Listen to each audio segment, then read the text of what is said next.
Baik, oh, kita tahu bahwa semua terdampak daripada pandemi COVID-19, ya. Oleh karena itu, ketika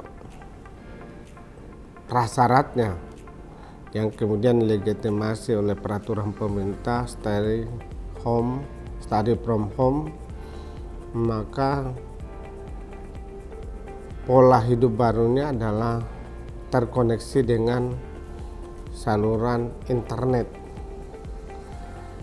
Nah, kemudian persoalan paling mendasarnya, apa konten daripada internet yang disiapkan? Ketika saya ditemani dan sama-sama dengan salah seorang anggota DPR Komisi 10 Putra Nababan dengan wawancara dari media yang lain, saya sudah menyampaikan bahwa kesiapan perpustakaan nasional, maaf dalam tanda kutip, bahkan sebelum era pandemi, kita sangat siap untuk bisa menjangkau masyarakat, karena sejak saya dilantik sebagai kepala perpustakaan, paradigma yang kita bangun nomor satu adalah perpustakaan menjangkau masyarakat, bukan masyarakat menjangkau perpustakaan. Jadi bagi kami sudah tidak relevan lagi untuk ditanyakan berapa anggota perpustakaan, berapa pengunjung perpustakaan, berapa buku terbaca, tapi berapa akses yang perpustakaan nasional bisa berikan. Kita mulai dari program yang memang kita ciptakan untuk merespon situasi yang ada pada 2016 ketika saya dilantik. Yang pertama, fenomenanya adalah kegemaran membaca anak semakin turun. Susah sekali dikendalikan karena mereka ada 5-7 jam waktunya bermedia sosial. Pertanyaannya, boleh nggak kita menarik handphone dari anak-anak kecil ini? Padahal itu hak asasi mereka untuk memiliki sesuatu, apalagi handphone itu menjadi sebuah keniscayaan karena orang tua yang bekerja itu ingin mengontrol anaknya dengan fasilitas ini. Maka kami ketemu dengan para ahli IT dan saya mengusulkan,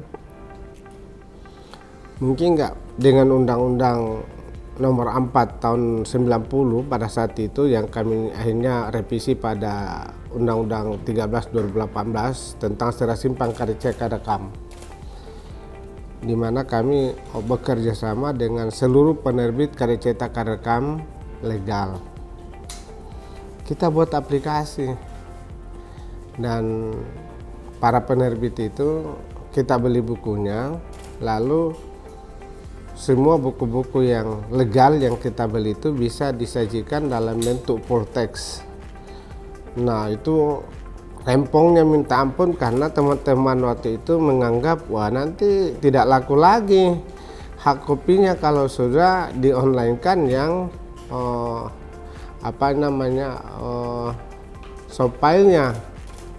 Benar juga, tapi dengan pengalaman di beberapa negara, saya sampaikan perbedaan mendasar kita di Indonesia dengan Jepang itu adalah kecintaan terhadap buku. Cintanya kita kepada buku di Indonesia itu buku harus dibungkus plastik kalau di toko buku, sehingga data isinya pun nggak bisa dilihat. Kalau di Jepang, kecintaannya mereka adalah buku digelar, orang baca, bahkan gratis, bisa dia baca sampai selesai walaupun tidak beli. Tapi data statistik menunjukkan sebagian banyak orang membaca, dalam bahasa Jepang namanya taichi, membaca berdiri, semakin baca banyak buku yang laris. Jadi dia tahu isinya, isi ringkasnya, baru beli. Lalu kami rancanglah satu aplikasi berbasis DRM.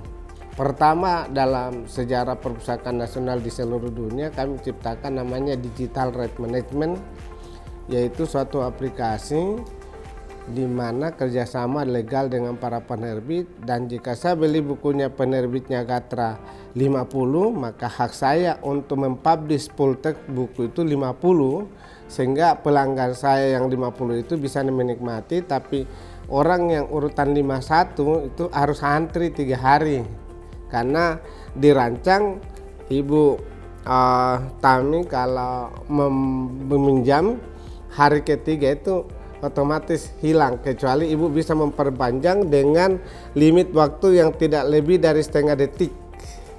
Kalau tidak akan terlewatkan. Nah, bagaimana caranya orang 52? Itulah orang 52 dan seterusnya, karena ada yang antri 1000 orang, ada yang 500 orang. Itu yang kemudian membeli. Nah, saya suka buku ini, tapi saya kapan dapatnya, harus saya nungguin ya. Kalau dia berganti di tengah malam, di hitungan setengah detik, susah bagi saya. Sehingga ada orang yang telepon saya, "Pak, itu masalah perpustakaan." "Kenapa, Pak?" "Saya antrian ke 100 dari 70 buku yang Bapak siapkan. Setiap saya beberapa hari ini menunggu kapan saya masuknya, selalu sudah terlewatkan, tidak pernah kurang dari kuota." Saya bilang kami cantumkan di situ alamat dan para penerbitnya silakan koordinasi kalau mau memilikinya. Kalau memang harus antri ya itulah risikonya, karena ini kan. Dan itu akhirnya teman-teman mendukung, semua mau gabung karena ada kenaikan 25 sampai 30% belanja buku cetak di awali 2018 yang kita survei ya. Penerbit semua sendirinya dengan sukarela kami ingin masuk di Ipusnas. Jadi Ipusnas ini adalah satu aplikasi yang dirancang untuk menjadi solusi dan tawaran alternatif bagi anak-anak yang suka bermain game. Lah ini kalau handphone kamu punya game, sekarang orang tuanya bisa mengedukasi anak-anaknya, main game juga bagus, tapi membaca buku lebih bagus melalui mobile phone yang Anda punya. Silakan install namanya Ipusnas, itu ada jutaan buku di sana. Kalau dia masih anak-anak, ada baca buku anak-anak, ada biografi mulai dari Bapak Presiden Joko Widodo, Pak Maruf Amin, Panglima, Kapolri, ada Mendagri kita, ada semua di situ. Pokoknya yang sudah punya buku-buku itu ada masuk di situ, bukunya Menteri Keuangan, ada masuk di sana yang boleh. Tapi memang kami pastikan buku-buku yang boleh masuk itu adalah yang ada izinnya untuk dipulteskan, sehingga kami tidak melanggar undang-undang copyright. Itu pertama. Jadi siapapun di antara kita yang punya mobile phone saat ini boleh membaca dengan menginstall Ipusnas. Nanti mungkin Mbak Tami sudah tahu juga ya. Kalau belum nanti ini ada brosurnya. Yang kedua, pada bulan Mei 2015 kami juga merancang satu aplikasi yang namanya Indonesia One Search iOS. Ini implementasi dari mandatori Undang-Undang 43 2007, di mana perpustakaan itu harus dibangun berdasarkan perkembangan teknologi informasi.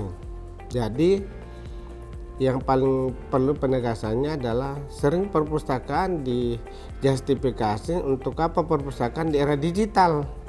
Padahal tidak mungkin ada yang bisa didigitalkan tanpa hak file ya, hak filenya itu. Nah, ini yang harus dipahami bahwa di seluruh dunia perpustakaan itu memang tugasnya adalah menyajikan bahan bacaan dalam 3 bentuk, 3 format. Format pertama adalah hard copy atau hard file, yang kedua adalah buku digital, kemudian yang ketiga adalah buku elektronik. Nah, teman-teman juga kadang-kadang tidak bisa membedakan antara buku digital dan buku elektronik. Kalau buku digital itu adalah soft file dari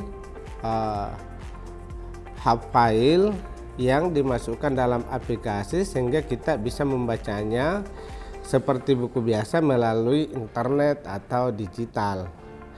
Kalau buku elektronik, di samping dia bisa dibaca seperti buku digital, kita bisa mencari kata kunci dengan sistem yang dipakai sehingga dalam hitungan 15-20 menit kita menyelesaikan satu paper.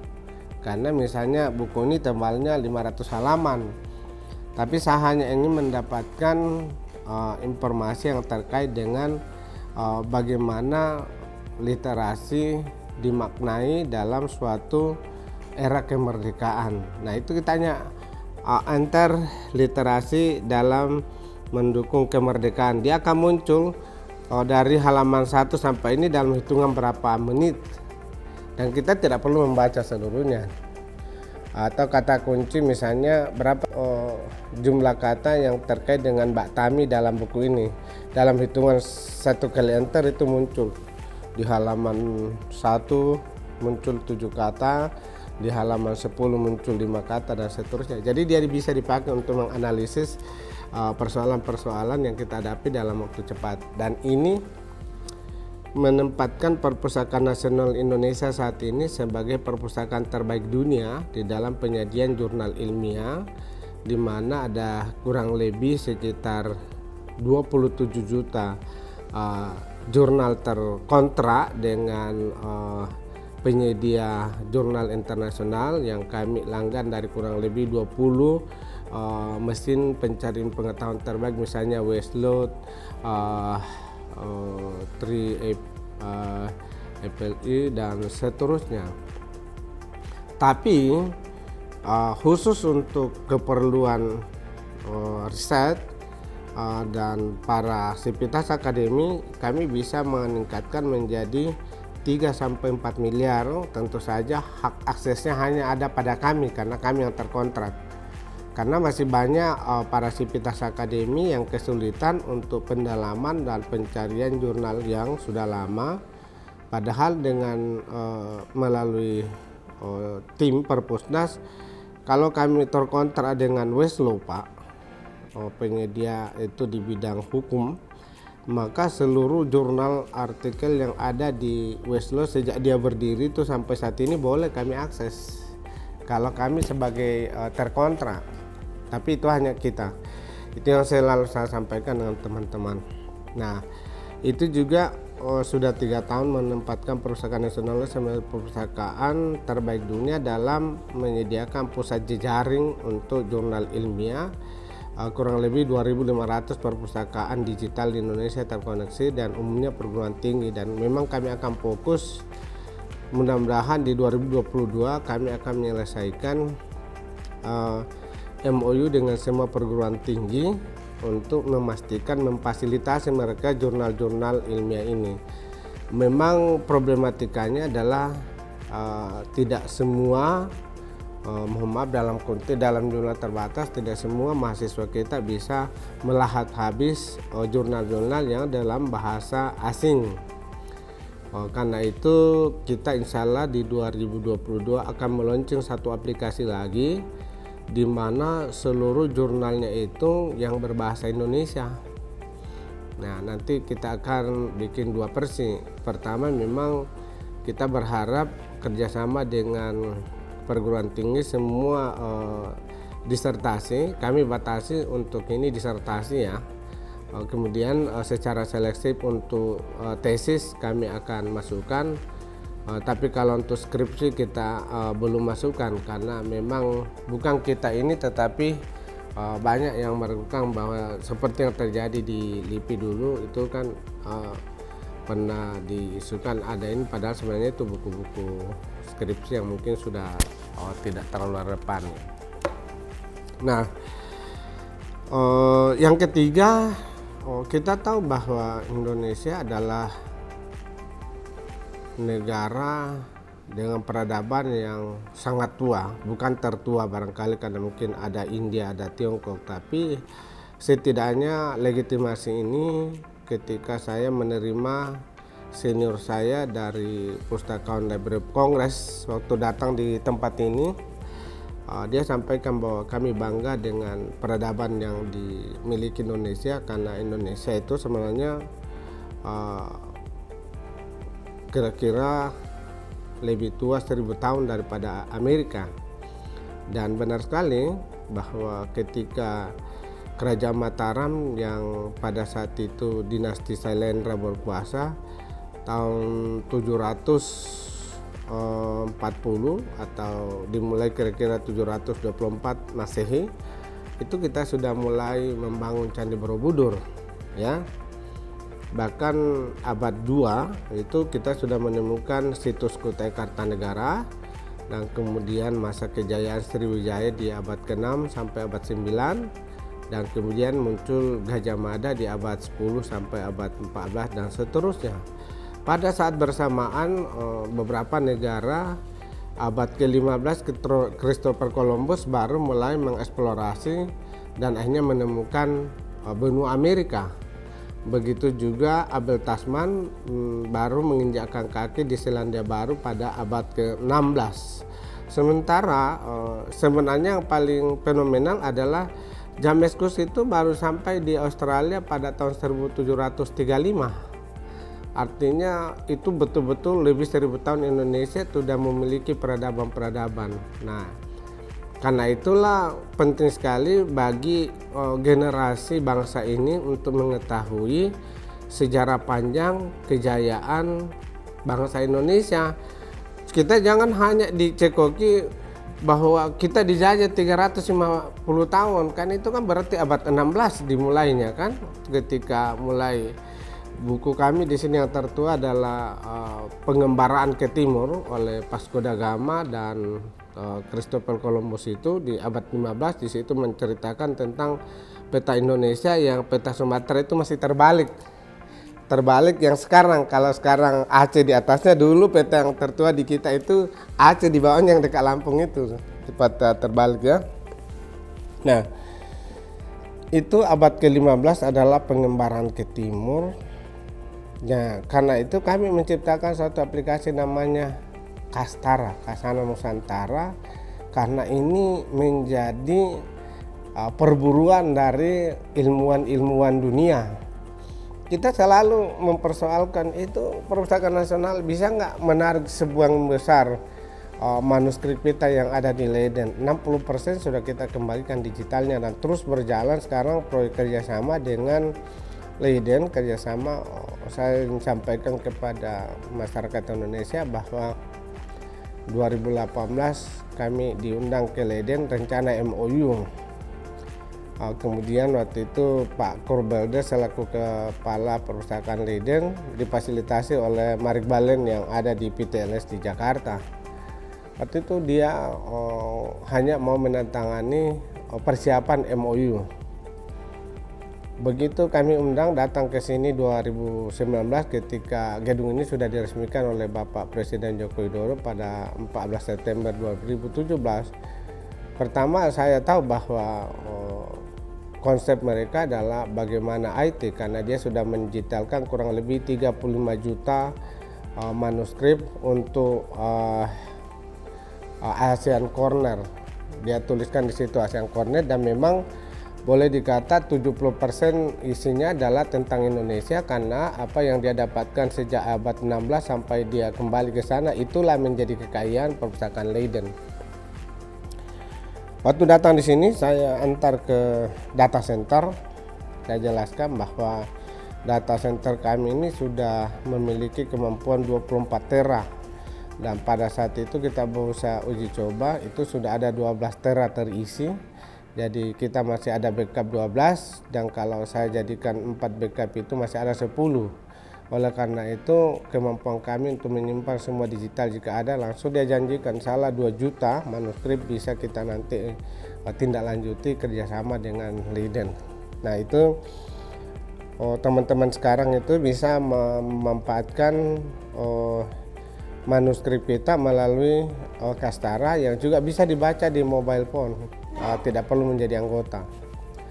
Nah, satu-satunya yang harus menjadi anggota yaitu tadi yang Indonesia One Set, karena barcode yang kita berikan itulah nanti yang akan dipakai untuk membuka portal RSource, judulnya RSource, dan di dalam RSource terdapat koleksi untuk buku digital dan ada untuk jurnal ilmiah.